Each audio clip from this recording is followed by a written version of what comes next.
Let's talk about Starfield and why you shouldn't be worried about it.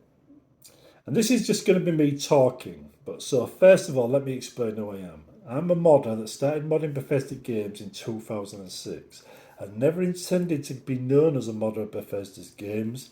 I just started making a quest mod, Kavach Aftermath, then Origin of the Mages Guild, and the Necromancer, and people started to notice that usually people only make one quest mod and disappear, and I had three to my name, and this started causing me trouble. So I kind of like disappeared off the radar, but I kept making mods. I made the Elder Council as a thank you to my mod fans. I made the NCR mod, right, for Fallout New Vegas, whilst on my own site. I never told anybody about it. Any kind of popularity it has now comes from people that visited me on my site. I made the Return to Helgen again without going anywhere near the Bethesda community. That was entirely a project from the Engineering Guild website. It wasn't anything I went out of my way to promote. Yet it stands as one of the best quest mods for their game or for Skyrim ever released. Just because you don't want to be famous doesn't mean the work isn't good. It's still got millions of downloads, and it wasn't even me trying. So I'm interested in Starfield. It doesn't matter what state the game's in. Bethesda will probably release tools, and people like me will make use of those tools. And I've got a proven track record of turning things around, usually in areas that players most want to see turned around. And I'm not talking about cute armor and things like that. I'm talking about full blown quest mods. And quest mods edit everything. It includes armor, it includes spells, it includes quests, it includes locations, everything.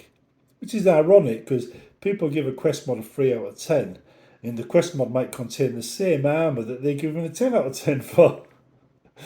I always found that hilarious in a kind of dark kind of way. But you get the idea. Anyway, Bethesda released a game, they released a toolkit. I know what it's like to mod without a toolkit. It's a lot harder. You get to do less things with the game. So when they give you the keys to the door, keys to the castle, you can go crazy, which is why I like modding Bethesda's games. It's a lot less hassle. The only time I don't like modding their games was like Fallout 4, where their voice system was so bad. I thought a person that makes quest mods has to make thousands of lines for lines of dialogue, has to deal with that system. No thanks, I'm not even going to try. And I walked away before I even started.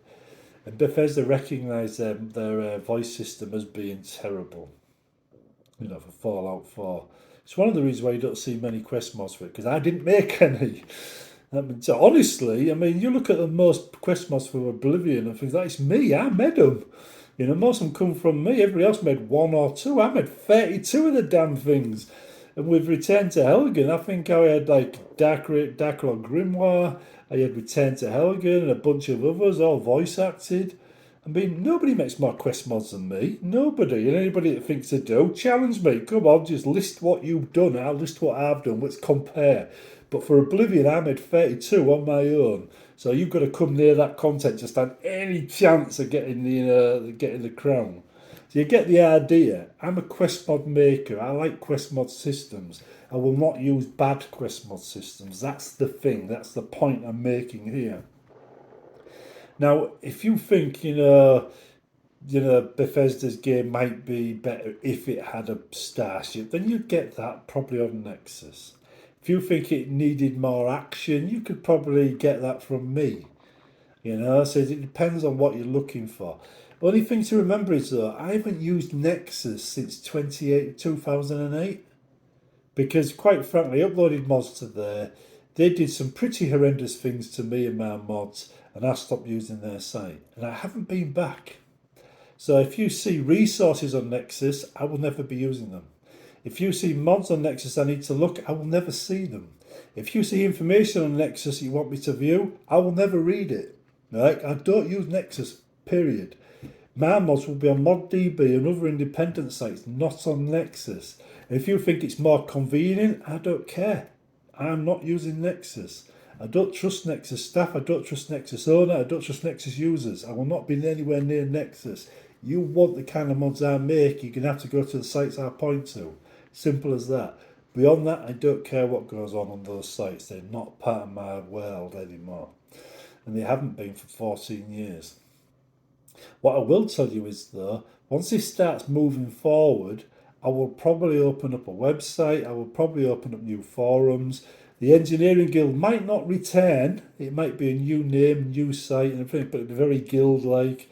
It'd be like Respawn, it'd be like Mech Storm, it'd be like the Engineering Guild, it'll just be a new name for a new generation of games, right? And we'll do the same thing we've always done. Only this time it'd be Starfield, and you're more than welcome to join me. And when that happens, there'll be a new voice acting guild because that works really well, thanks to my friend Roger. Right? Says it took a lot of the load off of me and the voice acting allowed me to make bigger and grander projects.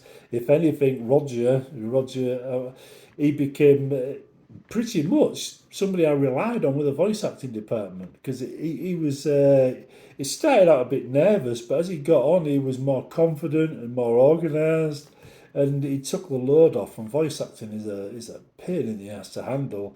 You deal with thousands of people, thousands of lines have all got to be organised in such a way so you don't lose the lines of what they're used for. But anyhow, it'll all be coming back. A new website, new mods. I might start hosting my mods myself again, but I'm probably just going to use ModDB. But there'll be new forums and things like that again, and I'll want staff for the forums because again I'm working. Unless you guys want to donate to Patreon so I can do this full time, in which case I'll be making mods as a full time job. Right? But you have to actually donate on Patreon.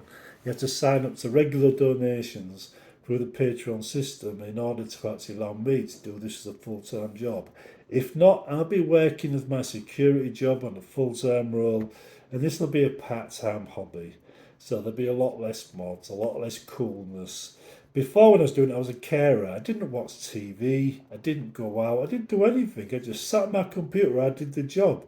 There was nothing in between. So I had lots of time to do these mods. Now I don't have that time unless you give me that time by becoming a Patreon supporter. Anyway, that's just my plug for Patreon.